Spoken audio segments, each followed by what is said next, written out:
കൊച്ചിയിലെ നിക്ഷേപ സംഗമത്തിൽ വലിയ പ്രഖ്യാപനങ്ങൾ ഇന്നുണ്ടാകും എന്ന് തന്നെ വേണം നമുക്ക് പ്രതീക്ഷിക്കാൻ. ആദ്യ ദിനം മികച്ച പ്രതികരണമാണ് നിക്ഷേപകരിൽ നിന്ന് ഉണ്ടായിട്ടുള്ളത്. ഡാനി ഇപ്പോൾ തുടരുന്നുണ്ട്. ഡാനി, വലിയ പ്രതീക്ഷയോടുകൂടി തന്നെയാണ് ഈ വ്യാവസായിക വ്യാപാര മേഖലയിലുള്ളവർ ഈ നിക്ഷേപ സംഗമത്തെ കാണുന്നത്. ഇതിനു മുമ്പൊക്കെ ഇത്തരം സംഗമങ്ങൾ കൊട്ടിഘോഷിക്കപ്പെടാറുണ്ട്. പലപ്പോഴും അത് തെരഞ്ഞെടുപ്പ് പ്രചാരണത്തിന്റെ മാത്രം ആയുധമാക്കി മാറാറാണുള്ളത്. എന്നാൽ ഇനി അങ്ങനെ ആയിരിക്കില്ല, കേരളത്തിന്റെ ഒരു പ്രത്യേക സാഹചര്യം പരിഗണിക്കുമ്പോൾ എന്നുള്ളതാണ്. ഈ നിക്ഷേപകരെ സംബന്ധിച്ചിടത്തോളം അവിടെ എത്തിയിട്ടുള്ള, അതിപ്പോൾ സംസ്ഥാനത്തിനകത്ത് നിന്നുള്ളവരുണ്ട്, സംസ്ഥാനത്തിന് പുറത്തു നിന്നുള്ളവരുണ്ട്, രാജ്യത്തിന് പുറത്തു നിന്ന് ഉള്ളവർ ഉൾപ്പെടെയുണ്ടല്ലോ. അവരുടെയൊക്കെ ഒരു പ്രതികരണം എന്താണ്? അവരുടെ അഭിപ്രായങ്ങളും വിലയിരുത്തലുകളും എപ്രകാരമാണ്?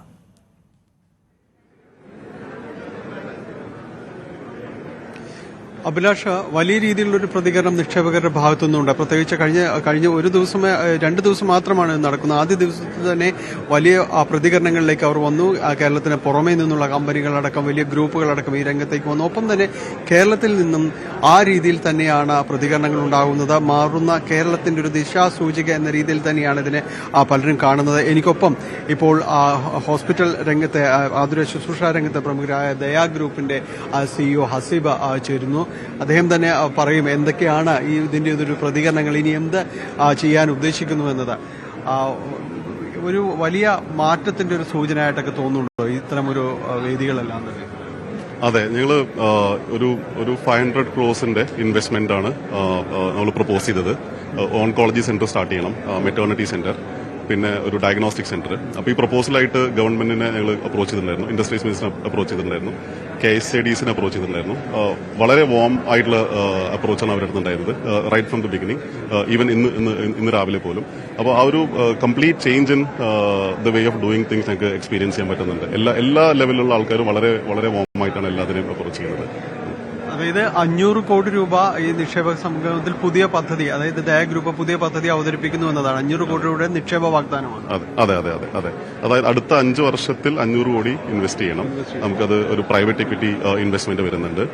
അതിൽ ഈ 500 കോടിയിൽ ഒരു ബഹുഭൂരിഭാഗവും അടുത്ത ഒരു വർഷത്തിനുള്ളിൽ തന്നെ ഇൻവെസ്റ്റ് ചെയ്യും. അടുത്ത മാസം മുതൽ തന്നെ ഇൻവെസ്റ്റ് ചെയ്ത് തുടങ്ങണം എന്നുള്ളതാണ്. ഇതിന് ഗവൺമെന്റ് ചെറിയ സഹായങ്ങളൊക്കെ വേണ്ടതായിട്ടുണ്ട്. ഇപ്പൊ ഇതിനായിട്ടാണ് ഗവൺമെന്റിനെ അപ്രോച്ച് ചെയ്തിട്ടുണ്ടായിരുന്നത്. അപ്പോൾ അതിന് വളരെ ഹാർട്ട് വാർമിംഗ് ആയിട്ടാണ് എല്ലാ അപ്രോച്ച് ഉണ്ടായിട്ടുള്ളത്. ഔദ്യോഗിക പ്രഖ്യാപനം അപ്പോൾ ഉച്ചയ്ക്ക് ശേഷം മുഖ്യമന്ത്രി നടത്തുമെന്നാണ്? അതെ.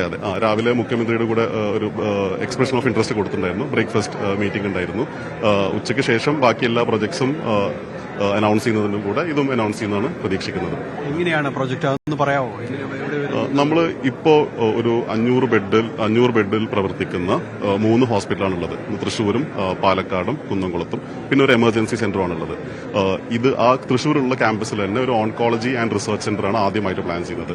അതിന്റെ കൂടെ തന്നെ ഒരു ഡയഗ്നോസ്റ്റിക് സെന്റർ വരുന്നതായിരിക്കും. അവിടെ തന്നെ ഒരു മെറ്റേർണിറ്റി സെന്ററും 5ാമത്തെ വർഷത്തിനടുത്തായിട്ട് വരുന്നതായിരിക്കും. ഇത് കൂടാതെ കേരളത്തിൽ 2 സ്ഥലങ്ങളിൽ 2 ഹോസ്പിറ്റലും കൂടെ സ്റ്റാർട്ട് ചെയ്യാനായിട്ടാണ് പ്ലാൻ ചെയ്യുന്നത്. അതിലൊരു ഹോസ്പിറ്റൽ ഇമ്മീഡിയറ്റ്ലി സ്റ്റാർട്ട് ചെയ്യുന്നുണ്ടാവും, ഒരു ഹോസ്പിറ്റൽ ഒരു വർഷം കഴിഞ്ഞിട്ട് സ്റ്റാർട്ട് ചെയ്യുന്നുണ്ടാവും. അപ്പോൾ ഇതാണ് നമ്മൾ ഉദ്ദേശിക്കുന്നത്. ഇതിൽ ഇപ്പം നമുക്ക് ഓൾറെഡി 1500 ആൾക്കാർ ഡയറക്ട്ലി ജോലി ചെയ്യുന്നുണ്ട്, 1500 ആൾക്കാർ ഇൻഡയറക്ട്ലി ജോലി ചെയ്യുന്നുണ്ട്. ഈ ഒരു പ്രൊജക്ട് വരുമ്പോൾ ഇതിലൊരു 2500 ആൾക്കാർ എക്സ്ട്രാ ഡയറക്ട്ലി എംപ്ലോയിഡ് ആയിരിക്കും. ഇതിന്റെ കൂടെ തന്നെ അനുബന്ധമായിട്ട് 2500 ആൾക്കാർ ഇൻഡയറക്ട്ലി എംപ്ലോയിഡ് ആയിരിക്കും. ഈ എംപ്ലോയ്മെന്റിൽ ഡോക്ടേഴ്സ് ഉണ്ടാവും, നഴ്സസ് ഉണ്ടാവും, ഇത് കൂടാതെ ബാക്കി എല്ലാ അഡ്മിനിസ്ട്രേഷൻ സ്റ്റാഫ് ഉണ്ടാവും, അറ്റൻഡർ സ്റ്റാഫ് ഉണ്ടാവും, പാരാമെഡിക്കൽ സ്റ്റാഫ് ഉണ്ടാവും, സെക്യൂരിറ്റി സ്റ്റാഫ് ഉണ്ടാവും. അപ്പോൾ ഒരു മാസ് എംപ്ലോയ്മെന്റ് ആണ്. നമ്മൾ ഹോസ്പിറ്റലിൽ വിചാരിക്കുന്ന ക്ലിനിക്കൽ എംപ്ലോയ്മെന്റ് മാത്രമല്ല, ബാക്കിയുള്ള ഒരു മാസ് എംപ്ലോയ്മെന്റ് ആണ് ഇതിന്റെ കൂടെ വരുന്നത്. ഇതിന്റെ കൂടെ തന്നെ കേരളത്തിൽ നിന്ന് പുറത്തു പോകുന്ന ഒരു ബ്രെയിൻ ഡ്രെയിൻ സംഭവിക്കുന്നു എന്ന് പറയപ്പെടുന്നതല്ലേ, അപ്പോൾ അതിനൊക്കെ അറ്റൻഡ് ചെയ്യാൻ പറ്റുന്നതാണ് നമ്മൾ ഇതുകൊണ്ട് പ്രതീക്ഷിക്കുന്നത്. ഹൈ ക്വാളിറ്റി മാൻ പവറിന് ഇവിടെ റീറ്റെയിൻ ചെയ്യാൻ പറ്റുന്ന നമ്മൾ പ്രതീക്ഷിക്കുന്നത്. അതൊരു ശുശ്രൂഷ രംഗത്ത് വിദേശത്തുള്ളത് കൂടുതലും മലയാളികൾ തന്നെയാണ്. അപ്പൊ അവരെ നാട്ടിൽ ഉറപ്പിച്ചു നിർത്താനായിട്ട് ഇത്തരം വലിയ പ്രൊജക്ടുകൾക്ക് കഴിയുമെന്ന ഒരു പ്രതീക്ഷ തന്നെയാണ്. പറ്റുമെന്നാണ് വിശ്വസിക്കുന്നത്. കാരണം ഇതിങ്ങനെ ഇൻവെസ്റ്റ്മെന്റ് വരുമ്പോൾ ആ ഒരു എക്കോസിസ്റ്റം ബിൽഡ് ചെയ്യും, അവരുടെ ക്വാളിറ്റി ഓഫ് ലൈഫ്, അവർക്ക് കിട്ടുന്ന റെമ്യൂണറേഷൻ, ഇതെല്ലാം ബെറ്റർ ആയിട്ട് വരും. അപ്പോൾ പുറത്ത് പോവേണ്ടതായിട്ട് ആവശ്യം വരേണ്ടില്ല എന്നുള്ള സിറ്റുവേഷൻ ആയിരിക്കും വരും വർഷങ്ങൾ വരുന്നതെന്നാണ് ഞാൻ പ്രതീക്ഷിക്കുന്നത്. അതിനൊരു ഇൻവെസ്റ്റ് ചെയ്യാൻ ഉള്ള ഒരു അറ്റ്മോസ്ഫിയർ കേരളത്തിൽ ഉണ്ടാവേണ്ടത് വളരെ ഇമ്പോർട്ടന്റ് ആണ്. അത് ഉണ്ടായി വരുന്നുണ്ട്, അല്ലെങ്കിൽ ആയിക്കൊണ്ടിരിക്കുന്നതാണ് പ്രതീക്ഷിക്കുന്നത്. തൃശ്ശൂരിന് പുറത്ത് മറ്റെവിടേക്കാണ്? എറണാകുളം, അല്ലെങ്കിൽ മലപ്പുറം, കോഴിക്കോട്, പാലക്കാട്, ഈ ജില്ലകളിലാണ്. എറണാകുളമാണ് ആദ്യമായിട്ട് ഫോക്കസ് ചെയ്യുന്നത്. 2 ഹോസ്പിറ്റലുകളിൽ ഈ ഒരു ഡിസ്ട്രിക്റ്റിലാണ് നമ്മൾ പ്ലാൻ ചെയ്യുന്നത്. എല്ലാ ആശംസകളും. വൈകാതെ പ്രോജക്ട് അനൗൺസ് ചെയ്യും. അതെ, താങ്ക് യു. അഭിലാഷ്, അദ്ദേഹം വ്യക്തമാക്കുന്നത് 500 കോടി രൂപയുടെ പദ്ധതികൾ പ്രഖ്യാപിക്കുന്നു ദയാ ഗ്രൂപ്പ് എന്നതാണ്. ദയാ ആശുപത്രി ശൃംഖലകൾ നമുക്കറിയാം, അത് വലിയ പദ്ധതികളിലേക്ക് കടക്കുന്നു. അതിന്റെ ഒരു ഔദ്യോഗിക പ്രഖ്യാപനം വൈകാതെ ഉണ്ട്. ഇപ്പോൾ നമ്മളോട് അദ്ദേഹം അത് ബ്രീഫ് ചെയ്യായിരുന്നു അല്പസമയം മുൻപ്. മുഖ്യമന്ത്രിയുമായിട്ട് നടത്തിയ ഒരു ചർച്ചകൾക്ക് ശേഷമാണ് ഹസീബ് ഇങ്ങോട്ട് എത്തുന്നത്. ഏതായാലും അതിന്റെ ഒരു ഔദ്യോഗിക പ്രഖ്യാപനം വൈകാതെ ഉണ്ടാകും. നമുക്ക് നേരത്തെ ആസ്ട്രൽ മെഡ് സിറ്റിയുടെ അടക്കം 850 കോടി രൂപയുടെ പദ്ധതികൾ നടപ്പാക്കുന്നു എന്ന് പറഞ്ഞിരുന്നതിന് ശേഷം ഇപ്പോൾ അതിന് പുറമെയാണ് ഇന്ന് രാവിലെയാണ് ഇപ്പോൾ അത്തരമൊരു ചർച്ചകൾ പൂർത്തീകരിച്ച് അദ്ദേഹം വന്നത്. വൈകാതെ ഈ പദ്ധതിയുടെ ഒരു പ്രഖ്യാപനവും അതുണ്ടാകും ഇന്ന് വൈകുന്നേരത്തോടുകൂടി. അങ്ങനെ ഈ രീതിയിൽ പലരുമായിട്ട് നടത്തിയ ചർച്ചകൾ, അവർ എക്സ്പ്രഷൻ ഓഫ് ഇൻട്രസ്റ്റ് പലരുടെ ഭാഗത്തുനിന്ന് ഉണ്ടായിട്ടുണ്ട്. അത് ഒരു കോൺക്രീറ്റ് ആയ ഒരു പ്രൊജക്റ്റായിട്ട് തന്നെ മാറുന്ന ഒന്ന് എന്ന് തന്നെയാണ് വ്യക്തമാകുന്നത്. അങ്ങനെ അതിന്റെ ഒരു വിശദീകരണങ്ങൾ വൈകാതെ ഉച്ചയ്ക്ക് ശേഷം അത് പ്രഖ്യാപനങ്ങളിലേക്ക് വരും. കേരളത്തിന്റെ മാറുന്ന ഒരു കാലത്തിലേക്ക് എത്രമാത്രം മുതൽ മുടക്ക് എത്തുന്നു എന്നത് നമുക്ക് അറിയാനായിട്ട് സാധിക്കുകയും ചെയ്യും. തീർച്ചയായും. അതായത് ഇതിലിപ്പോൾ ഡാനി, നേരത്തെ മുതൽ കേരളത്തെക്കുറിച്ചുണ്ടാകുന്ന ഒരു പ്രതിസന്ധി എന്നത് ഇവിടുത്തെ നിരവധിയായ വിഷയങ്ങൾ, ഒന്ന് ഈ ചുവപ്പ് നാട എന്ന നിലയിൽ, അതായത് കറപ്ഷൻ അടക്കം നിലനിൽക്കുന്ന സാഹചര്യം ഉണ്ടാകുന്നു. അപ്പോൾ എന്തെങ്കിലും കാര്യങ്ങളൊക്കെ സാധിച്ചു കിട്ടണമെങ്കിൽ സർക്കാർ തലത്തിലടക്കം കൈക്കൂലി നൽകേണ്ട പശ്ചാത്തലമുണ്ട് എന്ന ഒരു പൊതു വിലയിരുത്തൽ നേരത്തെ ഉണ്ടായിരുന്നു. അത് വലിയ തോതിൽ ഇപ്പോൾ മാറുന്ന സാഹചര്യം ഉണ്ട്. ഒപ്പം ലാൻഡ് കണ്ടെത്തുക എന്നത് വളരെ പ്രതിസന്ധി നേരിടുന്ന ഒന്നാകുന്നു. അടുത്ത കാലത്തുണ്ടായിട്ടുള്ള പ്രകൃതി ദുരന്തങ്ങളടക്കം അതിന് വെല്ലുവിളിയാകുന്ന ഒരു സാഹചര്യം ഉണ്ടാകുന്നു. തൊഴിലാളി സംഘടനകൾ പലപ്പോഴും സമരം ചെയ്യുന്നു എന്ന ആക്ഷേപം നിലനിൽക്കുന്നു. കേരളത്തിലെ തന്നെ പേരെടുത്ത വ്യവസായ ഗ്രൂപ്പുകൾ പുറത്തേക്ക് പോകുന്നു. അങ്ങനെയൊക്കെയുള്ള പ്രതിസന്ധികളുണ്ട് ഭരണകൂടത്തെ സംബന്ധിച്ചിടത്തോളം. അതിനൊക്കെ എന്ത് സൊല്യൂഷൻ, എന്ത് മറുപടി ആണ് ഈ നിക്ഷേപകർക്ക് മുന്നിൽ സർക്കാർ വയ്ക്കുന്നത്?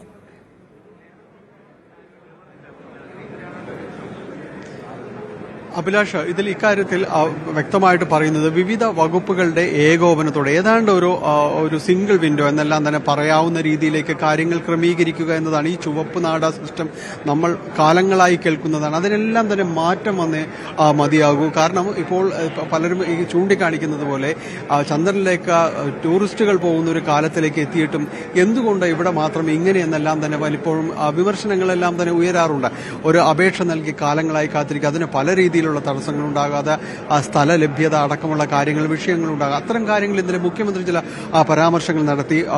ഇൻവെസ്റ്റ് ചെയ്യാൻ വരുന്നവർക്ക്, നിക്ഷേപകർക്ക് അവരുടെ പദ്ധതികൾക്ക് വേണ്ടി സ്ഥലമില്ല എന്ന് പറഞ്ഞുകൊണ്ട് ഇവിടെ നിന്ന് പോകേണ്ടി വരില്ല എന്ന് പറഞ്ഞു. ഒപ്പം തന്നെയും ഇതിന് തടസ്സങ്ങൾ നേരിട്ടുകൊണ്ട് യാതൊരു രീതിയിലും ഒരിക്കലും ഇവിടെ വിഷയങ്ങൾ ഉണ്ടാകില്ല. എല്ലാ തരത്തിലും അത് പോസിറ്റീവായ ഒരു അപ്രോച്ചിലേക്ക് കാര്യങ്ങൾ മാറുകയാണ്, ലോകം മാറുകയാണ്, കേരളവും അതിനൊപ്പം തന്നെ മാറേണ്ടിയിരിക്കുന്നു എന്ന രീതിയിൽ തന്നെയാണ് കാര്യങ്ങൾ പോകുന്നത്. അതുകൊണ്ട് ഇത്തരം കാര്യങ്ങളിൽ കുറച്ചുകൂടി കൂട്ടായ തീരുമാനവും പ്രായോഗികമായ തീരുമാനങ്ങളുമാണ് ഇപ്പോൾ സർക്കാർ എടുക്കുന്നത്. അത് മുന്നോട്ട് കൊണ്ടുപോകാൻ ശ്രമിക്കുകയും ചെയ്യുന്നത്. എന്തായാലും പ്രതിപക്ഷമടക്കം ഇത്തരം കാര്യങ്ങളിൽ ഉള്ളു തുറന്നുള്ള ഒരു സമീപനം അവർ പറഞ്ഞു കഴിഞ്ഞു. എല്ലാവിധ സഹായങ്ങളും വികസനം തന്നെയാണ്, സമഗ്ര വികസനം തന്നെയാണ് നമുക്ക് മുന്നിലുള്ളത്, രാഷ്ട്രീയമല്ല എന്ന് പ്രഖ്യാപിക്കുകയും എല്ലാം തന്നെ ചെയ്ത ഒരു അന്തരീക്ഷം, സാമൂഹിക അന്തരീക്ഷം ആ രീതിയിലുണ്ട്. അപ്പോൾ ഇതിനോടെല്ലാം തന്നെ തുറന്ന ഒരു പ്രതികരണം തന്നെയാണ് ഇപ്പോൾ ഇവിടെ ഉണ്ടാകുന്ന നിക്ഷേപ സംഗമത്തിൽ ഉണ്ടാകുന്നത്.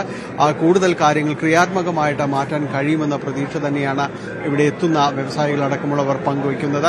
എന്തായാലും കൂടുതൽ സെഷനുകൾ ഇന്നുണ്ട്. അതിന്റെ ഒരു ചർച്ചകളും കാര്യങ്ങളും എല്ലാം തന്നെ മുന്നോട്ട് പോവുകയും ചെയ്യുന്നുണ്ട്. അതിൽ ഉച്ചയോടുകൂടി നമുക്ക് ഇതിൽ കൂടുതൽ നിക്ഷേപകർ, ഇപ്പോൾ നമ്മൾ ദയാ ഗ്രൂപ്പിന്റെ നിക്ഷേപം കേട്ടോ, 500 കോടി രൂപയുടെ നിക്ഷേപ പദ്ധതികൾ അവർ നടപ്പാക്കാൻ ഉദ്ദേശിക്കുന്നു എന്നതെല്ലാം തന്നെ പറയുന്നുണ്ട്. അപ്പോൾ ഇതുപോലുള്ള പദ്ധതികൾ, അത് കേരളത്തിനകത്ത് നിന്ന് തന്നെയാണ് ഈ ഒരു നിക്ഷേപം വന്നിരിക്കുന്നത്. 500 കോടി രൂപയുടെ ചെറിയ നിക്ഷേപമല്ല, ഈ ഒരു നിക്ഷേപവും കാര്യങ്ങളും എല്ലാം തന്നെ വന്നിരിക്കുന്നു. അപ്പോൾ അത്തരം കാര്യങ്ങളെല്ലാം തന്നെ മുന്നോട്ട് വരുന്നു എന്നതാണ്. അവർ അവരുടെ തൃശ്ശൂർ കേന്ദ്രീകരിക്കുന്ന ദയാഗ്രൂപ്പ് മറ്റിടങ്ങളിലേക്കും വ്യാപിപ്പിക്കുന്നു.